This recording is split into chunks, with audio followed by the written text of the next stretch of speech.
Were we blades in that one? For the love of snipes, how many times do I have to say it? Keep it singular. There's only one blade. Also, show never gives us the context for any of this. If it does it in another episode, fine, I'll give back like 30 sins. But for now, I'm all horned up for the alternate gem dimension, and the show keeps rolling over, insisting it has a headache.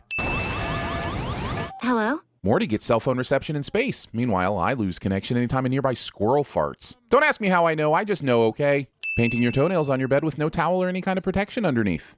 Yeah, that's a great point. The 3D holographic warning system, however, is operating at full capacity. I'd appreciate the detail in this call screen, except that your screen darkens when you have it next to your face, so there's really no reason for it to be showing anyway. Look at all that work you did for nothing, Rick and Morty. Do you feel ashamed? Come on!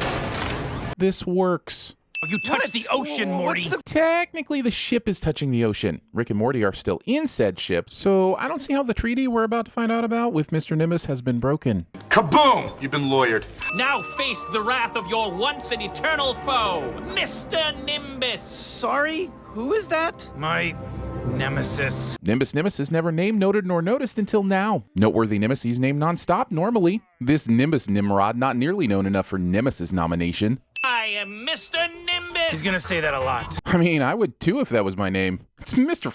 Nimbus. It's a lot better than Namor. Uses magic ray to double the length of the table, but has to use a cloth to clean up the wine spill. Sure, why not? Is that his nemesis? Rick has a nemesis? Rick and Morty is clearly poking fun at shows that introduce some random pivotal character in a later season, such as Cousin Oliver in The Brady Bunch or Eli Scruggs on Desperate Housewives. But Rick and Morty is only so good at poking fun at these tropes because they're too guilty of using these tropes. It's the classic comedy trope-a-dope, and we ain't falling for it, Rick and Morty. Summer is gonna dive into the Marianas Trench to recover the forbidden shell that gives him his power. Allowing your granddaughter to dive into the Marianas Trench to recover the forbidden shell that gives Mr. Nimbus his power without her parents' explicit consent. So time moves faster in there? It's like a Narnia thing? I'm not a beaver who believes in Jesus Christ, Morty. I think they call them Belbeavers. They're a distant cousin to the Beliebers. It's a long story. Also, he didn't ask if you were a Narnian, just if it was like Narnia in there. I don't know, man. All that defensiveness probably means you want to believe in Jesus. Or be a beaver. It's probably the beaver thing. Mr. Nimbus is an ice-cold killer, Morty. Pretty sure Morty already experienced the ice-cold killer sensation a few minutes ago when Jerry and Beth declared their love of porn to him. Police, a strange, horny ocean man is on my lawn. Horny? Because he wears a Speedo? Likes to moisturize? Moves sensually? Just because he's sexy doesn't make him horny, Jerry. Project much? Fight.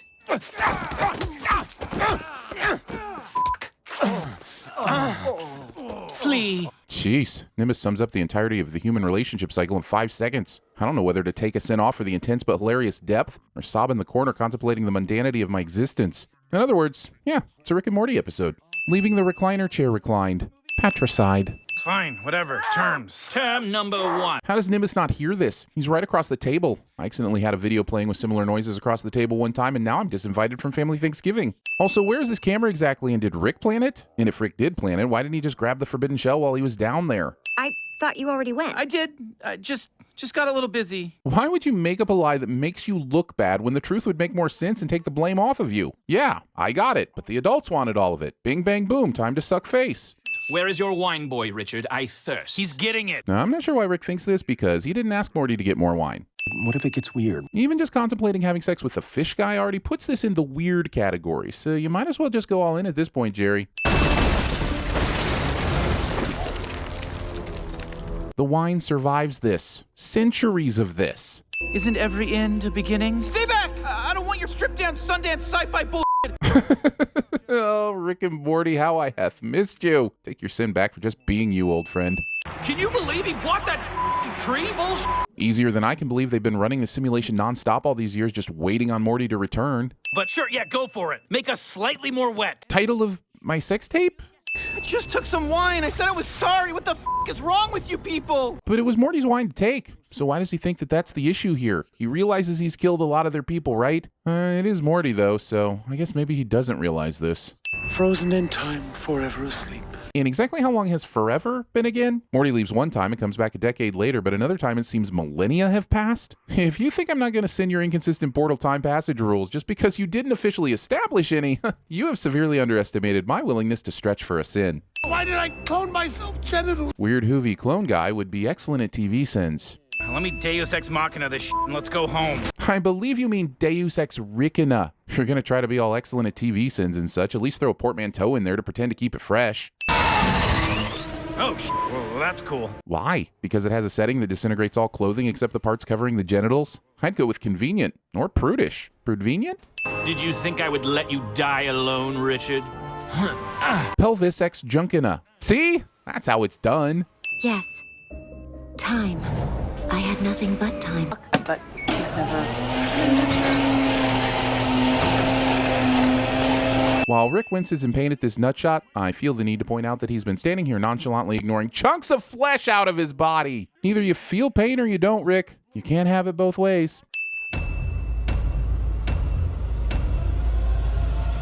Pressing my third nipple opens the delivery entrance to the magical land of Narnia. I'm scared, Morty. I can see the end. Cold, I'm cold. I'm so cold. Actually, your father and I have been very sex positive lately. We've been watching pornography. Hey, man, got a big box of porn for you.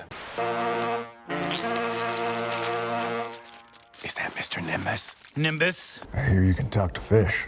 Right there, Sugarhoof. I'm moving a little slow tonight. I had a hot pocket for dinner. You will be the one to end our pain. To the pain.